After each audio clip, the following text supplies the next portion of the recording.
नमस्कार, आप सभी देख रहे हैं लोकमत राजस्थान। मैं हूं प्रियंका माथुर। आपने राजस्थानी खबरों में आप सभी का स्वागत है। इजरायल ने रविवार देर रात गाजा में कई जगहों पर हमले किए। इन हमलों में एक स्कूल को भी निशाना बनाया गया, जिसमें 25 लोगों की मौत हो गई। स्कूल में आग लगने से लोग जिंदा जल गए। रिपोर्ट के मुताबिक ये एक इंटर गार्डन स्कूल था, जिसे शरणार्थी शिविर के तौर पर इस्तेमाल किया जा रहा था। मरने वालों में रेड क्रॉस के 2 कार्यकर्ता, एक पत्रकार और कई बच्चे शामिल हैं।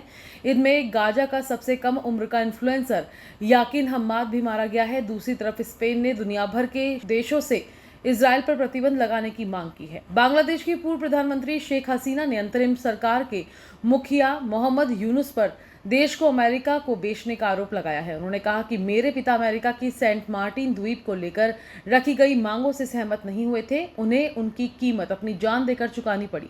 मैंने कभी सत्ता में बने रहने के लिए देश बेचने की कल्पना तक नहीं की। दरअसल पिछले हफ्ते अमेरिकी सेना की एक टुकड़ी ने बांग्लादेश का दौरा किया था। इस दौरान दोनों देशों के सैन्य अधिकारियों के बीच मुलाकात भी हुई थी। इसके अलावा अमेरिकी सैनिकों ने क्रॉक्स बाजार के बीच पर बांग्लादेशी सैनिकों के साथ अभ्यास भी किया था। प्रधानमंत्री नरेंद्र मोदी सोमवार को और मंगलवार को गुजरात दौरे पर हैं। पीएम सुबह करीब 10 बजे वडोदरा एयरपोर्ट पहुंचे। उन्होंने एयरपोर्ट से एयरफोर्स गेट तक 1 किलोमीटर लंबा रोड शो किया।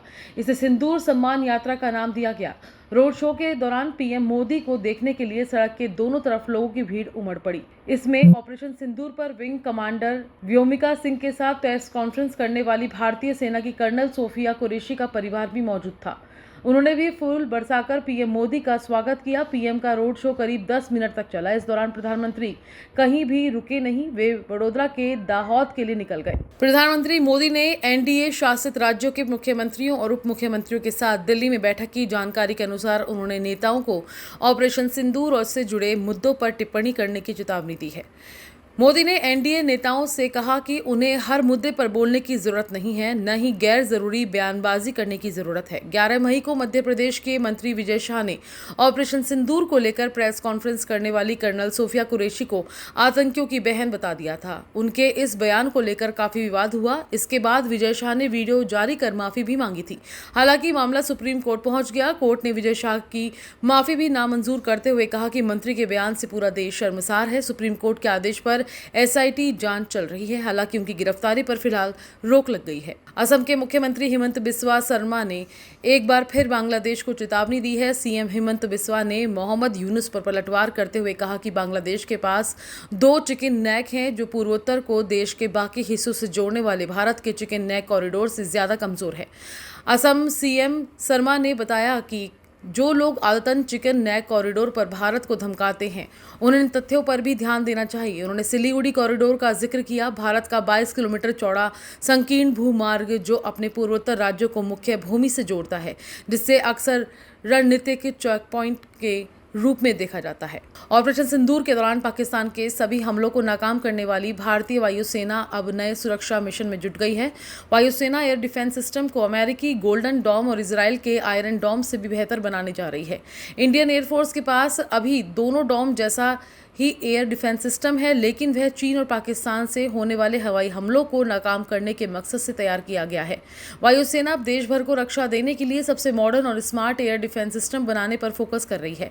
ऐसे ड्रोन पर भी काम हो रहा है, जिसे दुश्मन के इलाकों के आसपास हेलीकॉप्टर से लॉन्च किया जा सके। एयरफोर्स के डिजाइन ब्यूरो ने इसे कई एरियल सिस्टम्स का ब्लूप्रिंट तैयार किया है। देश में कोरोना वायरस ने एक बार फिर से दस्तक दे दी है। स्वास्थ्य मंत्रालय ने जानकारी दी है कि देश भर के 9 राज्यों में कुल 363 नए केस मिले हैं। सबसे अधिक मामले केरल, तमिलनाडु, कर्नाटक और महाराष्ट्र में सामने आए हैं। बेंगलुरु के एक अस्पताल में कोरोना संक्रमित एक मरीज की मौत की पुष्टि भी हुई है। उत्तर प्रदेश में अभी 1, जबकि उत्तराखंड और हरियाणा में 3-3 मरीज पाए गए हैं। दिल्ली और उसके आसपास के इलाकों में भी लोगों को सतर्क रहने की सलाह दी गई है।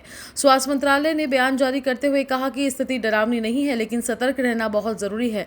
लोग भीड़भाड़ से बचें और मास्क का उपयोग करें। देश के 9 राज्यों में मानसून पहुंच चुका है। 24 मई को केरल, कर्नाटक, तमिलनाडु को कवर करने के बाद मानसून ने 25 मई को पूरा गोवा, महाराष्ट्र के कुछ हिस्से समेत मिजोरम, मणिपुर, नागालैंड को कवर किया है। आज सुबह से ही मुंबई में तेज बारिश हो रही है। मुंबई में घने बादल की वजह से विजिबिलिटी काफी लो है। सुबह 10 बजने पर भी लोग गाड़ियों की लाइट ऑन करके ड्राइव कर रहे थे। विजिबिलिटी कम होने से फ्लाइट सर्विस पर भी इसका असर पड़ा है। रविवार को महाराष्ट्र में 35 साल बाद तय समय से पहले मानसून पहुंचा।